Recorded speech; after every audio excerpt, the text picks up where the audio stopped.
Hi అండి, welcome to కలుస్ kitchen. ఈరోజు అయితే మనము పాతకాలం నాటి రెసిపీ చూద్దామండి. దీన్ని తోటకూర కాడలతో చేస్తారు. ఏంటండి, ఆకుకూరనే కదా, కాడల్ని కూడా వదలరా అనుకుంటున్నారా? వదలకూడదండి. ఏది టేస్ట్ ఉంటే దాన్ని వాడేసుకోవడమే. ఫస్ట్ అయితే దీన్ని కాడలను అయితే కట్ చేసుకోవాలి. అండ్ అలాగనేసి ముద్ర కాడలు కూడా తీసేయకూడదండి. మనం లేతగా ఉన్న కాడలు మాత్రమే తీసుకోవాలి.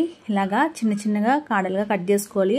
ఒక చోట మనకి పైన పువ్వులా ఉంటుంది కదండి, తోటకూరకు పైన అలాంటి పువ్వు ప్లేస్లో అయితే కట్ చేసేయాలి. అది కొంచెం చేదు వస్తుంది. దాని ప్లేస్లో మనకి ఎక్కడైతే చిగురు వస్తుందో చూసారు కదా, పక్క నుంచి కొమ్మలా వస్తుంది కదా, అవి కూడా చిన్న చిన్న ముక్కలుగా కట్ చేసి అప్పుడు మనం కాడలను కట్ చేసుకోవాలి. ఎందుకంటే ఆ ప్లేస్లో కొంచెం చేదు అనేది వస్తుంది.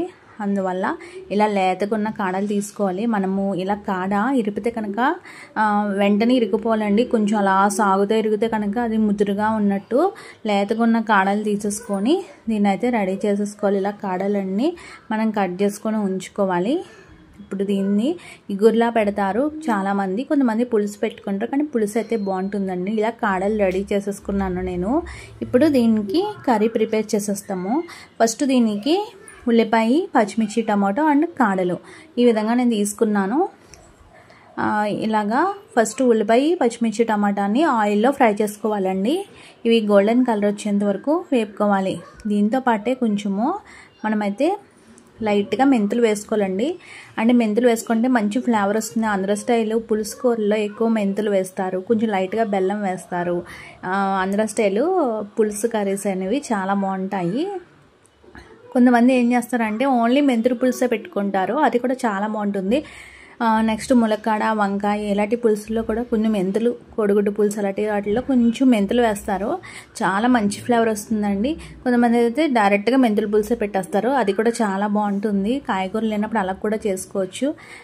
దీంతో పాటు మనం తోటకూర కాడలు కూడా వేసి బాగా మగ్గించాలి. ఎంత బాగా మగ్గాలంటే ఉల్లిపాయతో పాటు కాడలు కూడా చాలా మెత్తగా అయిపోవాలి. అప్పటి వరకు మగ్గించేసేయాలి. ఇప్పుడు దీంట్లో పసుపు, కారం, అదేవిధంగా ధనియాలు, జీలకర్ర పొడి, గరం మసాలా పౌడర్ అలాంటివి ఏమీ వేయకూడదండి. తర్వాత దీంట్లోకి కొంచెం చింతపండు పులుపు వేసుకోవాలి. చింతపండు పులుపు అనేది మరీ ఎక్కువ కూడా వేయకూడదు. ఆల్రెడీ టమాటా వేసాం కాబట్టి మాత్రం సరిపోతుంది. ఇప్పుడు ఈ చింతపండు పులుపు కూడా వేసేసుకొని తగినంత ఉప్పు వేసుకొని, అదేవిధంగా దీంట్లోకి కొత్తిమీర, కరివేపాకు వేసుకోండి. నా దగ్గర అయితే కొత్తిమీర లేదు, కరివేపాకు ఉంటే వేసాను. వేసేసుకొని దీన్ని అయితే బాగా మరగబెట్టుకోవాలి. పులుసు మరిగి ఈ ఆయిల్ అంతా పైకి వచ్చేంత వరకు దీన్ని అయితే మగ్గబెట్టుకోవాలి. చూస్తారు కదా ఎంత బాగా అయిందో. మరీ పలుచగా ఉండకూడదండి, అలాగని మరీ చిక్కగా ఉండకూడదు. ఈ మాత్రం ఉంటే సరిపోతుంది. ఇలాగా మనకి తోటకూర కాడల పులుసు రెడీ అయిపోయింది. చాలా బాగుంటుందండి, హెల్త్ కూడా చాలా మంచిది. ఒకసారి ట్రై చేయండి.